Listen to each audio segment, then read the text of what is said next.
Oui, une petite question sur, dans la suite, même plutôt sur le temps, parce que finalement, toi, ça fait, je crois, plus de 10 ans que tu entreprends, il y a toute une évolution,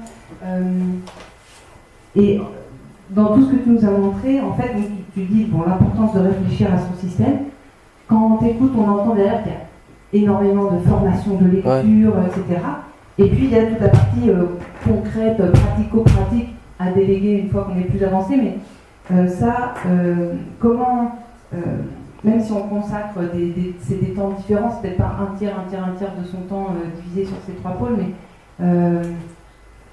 toi, comment tu vois les choses, quel temps accorder à quoi, qu'est-ce qui est le plus important, et est-ce que ça c'est quelque chose qui évolue aussi après quand on progresse dans le business? Oui. Est-ce qu'on se forme 90% du temps, on applique 10, l'inverse? Clairement, oui.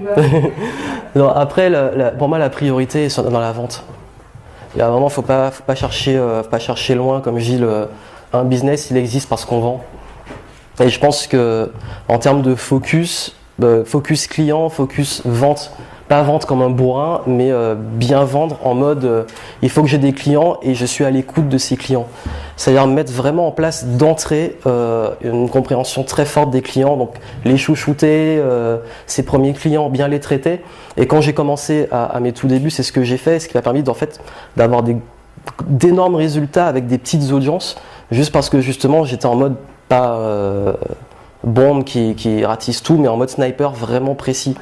Et je pense que c'est la première chose, c'est vraiment je dirais en fait sur les fédérer, convertir, et puis derrière fidéliser, c'est-à-dire que souvent on oublie ça, on a ses premiers clients et puis on les laisse dans la tête parce qu'on est trop focalisé sur le fait d'avoir de nouveaux clients, alors que ces clients-là, si on peut les fidéliser sur des offres à abonnement ou des choses plus loin, ça va aussi capitaliser, parce que comme c'est en entonnoir, plus tu optimises en bas, plus quand tu vas investir dans ton trafic et tout, plus tu auras des gros résultats.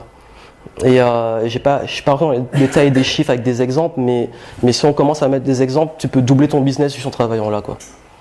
Juste avec ça, tu doubles le taux de conversion, tu doubles tes ventes, donc tu doubles ton business. Alors que tu n'as pas encore de nouveaux clients, juste sur ta liste d'emails. Donc je pense que c'est ça, de travailler sur ton engagement avec tes clients et même avec tes prospects aussi en second temps. C'est-à-dire créer vraiment une bonne relation avec eux, créer du contenu, et ça va toujours te servir sur le long terme. Que même quand on a un peu le syndrome de l'imposteur, comme on passe tous par là, il y a un moment en fait, tu as tellement donné que tôt ou tard, le jour où tu as un produit, tu en as qui sont prêts à acheter parce que justement tu as beaucoup donné avant. Et je crois vraiment que le trafic et tout, ça arrive dans des process. C'est-à-dire que c'est pas un moment où il faut le faire après ou tout, c'est plus dans régulièrement travailler son trafic en cherchant les médiums les plus adaptés. Et en termes d'automatisation, je pense qu'il faut automatiser le plus vite possible la partie tunnel. C'est-à-dire que quand ils s'inscrivent, qu'ils reçoivent des trucs, etc., pour que ça aille plus vite.